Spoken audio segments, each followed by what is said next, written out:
You've already watched the video with Bill Nye where he talks about seafloor spreading. We're going to review some of the major points and take some notes on that. So you'll see that I've got this to represent your science journal, and I've already got a heading on there, just like I'd like you to have. So let's review some of the main ideas. So here's Bill. He's on a World War II era submarine, and the reason that he's there is because he's talking about research that was first done back in World War II. And it was done by a gentleman who was enlisted to serve in the Navy, and he actually was the commander of a transport. And as such, he had to keep his fleet safe.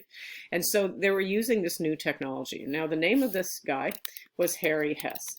And Harry Hess turns out to be a really important name in the theory of plate tectonics because of what he learned during his time in the ocean eventually was kind of the foundation of this theory. So let's kind of go over that. First of all, why was he important? Well, before he was a commander in a World War II transport fleet in the Navy. Okay.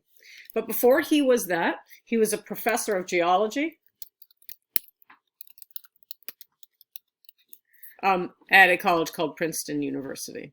Okay, so he was using this brand new technology that is called sonar. So let's just take a real quick look at how this works. His job was to understand both what was underneath the ship so that they could make smooth landings, but also to make sure that there weren't any submarines underneath the ships. And so the way this technology worked is they would send sound signals down through the water. They would then encounter whatever surface was there and ricochet back up, and then they would record their return. They could actually record the timing between sending the signal out and its return. These are called pings, right? So in this case, you can see that a submarine just went below it, so that tells us there's a submarine. But of course, the other thing that Harry Hess was super interested in was obviously not dying because of being missiled by a submarine. That's kind of important. But also, he was really interested in the shape of the profile of the ocean floor. And as he was doing this work,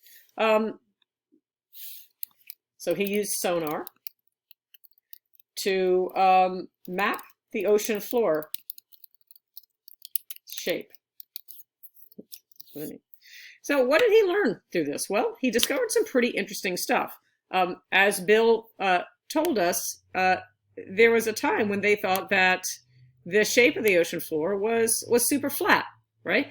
And it turns out that was not the case. It turns out that the shape of the ocean floor was quite a bit different. It turns out it had these undersea mountain ridges. So Harry Hess discovered long ridges of mountains in the middle of the ocean floor. And we call these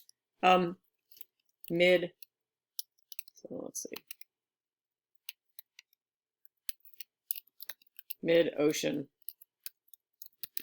ridges. So let's go ahead and define that together. I would like you to please get out your vocabulary list. If you need to take a minute and pause the video to do that, that's fine. So get that out, and then I will ask you with me, because you know how this works, to say the word mid-ocean ridge. Good job. And let's define what that means. By the way, if you don't have room in your vocab list, go ahead and write it in your notes. So what is a mid-ocean ridge? It's an undersea mountain chain where new ocean floors produce due to seafloor spreading. And that's going to be one of the things that we're going to define next. So Harry Hess was the one who discovered that there were these great chains of undersea mountains all through our oceans called mid-ocean ridges. Now let's go take a look at what these look like. And we're going to use Google Earth to do that.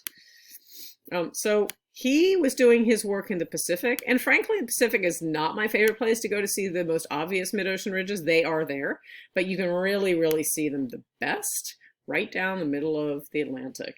Mid-distance between North America and Europe, there she lies, this mid-ocean ridge. And the fact that it's mid-distance is no mistake, and we're going to get to know that idea in a bit.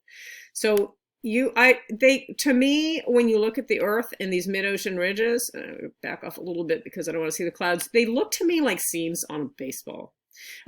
And they literally, like seams on a baseball, they go all the way down, literally attaching the different broken pieces of crust on our Earth. They are the seams between them. And notice I can follow this particular ridge that we're following is called the Mid-Atlantic Ridge. Please say that.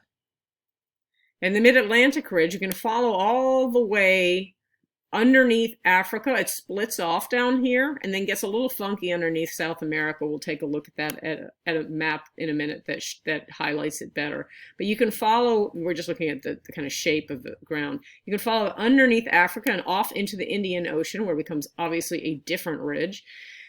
You can see one seam kind of comes up here between Somalia and India, and actually sneaks its way between the Saudi Arabian Peninsula and the Horn of Africa, Somalia, and then sneaks right up here in the Red Sea. There's interestingly a third arm of that one that comes out, and that forms the African Rift Valley, which is one of the lowest spots in Africa, separating the highlands of Ethiopia from the other side. So that's a very cool area that maybe we'll get a chance to talk about.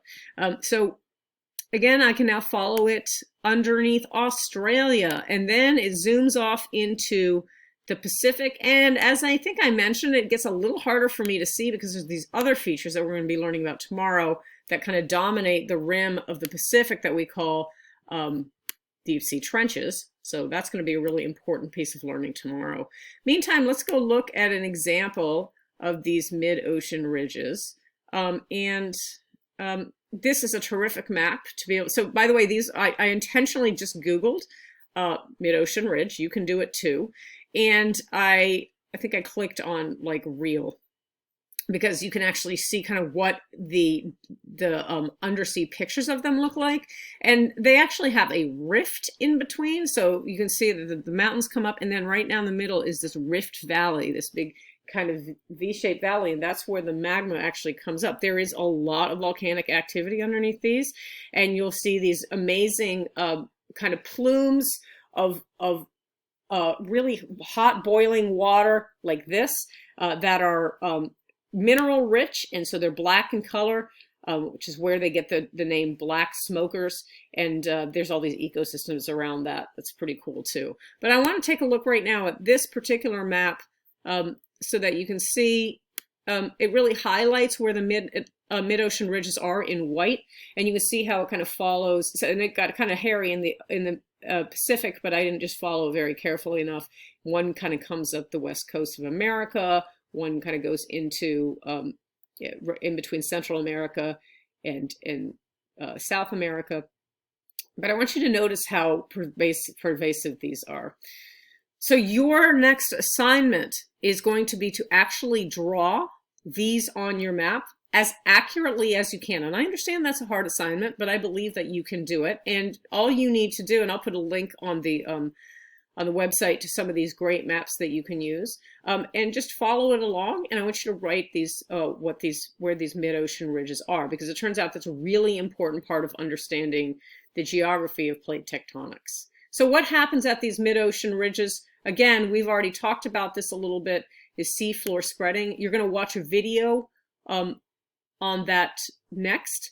But in the meantime, let's go ahead and define that word too. Having a little bit of trouble getting at it because it's underneath my picture. There we go. So seafloor spreading, can you say that please? Good job. The seafloor spreading is the formation of new ocean crust as a result of magma pushing upward and outward from the Earth's mantle to the surface. And so just adding this to our notes, this is where seafloor spreading occurs. That's all for today, and thank you very much.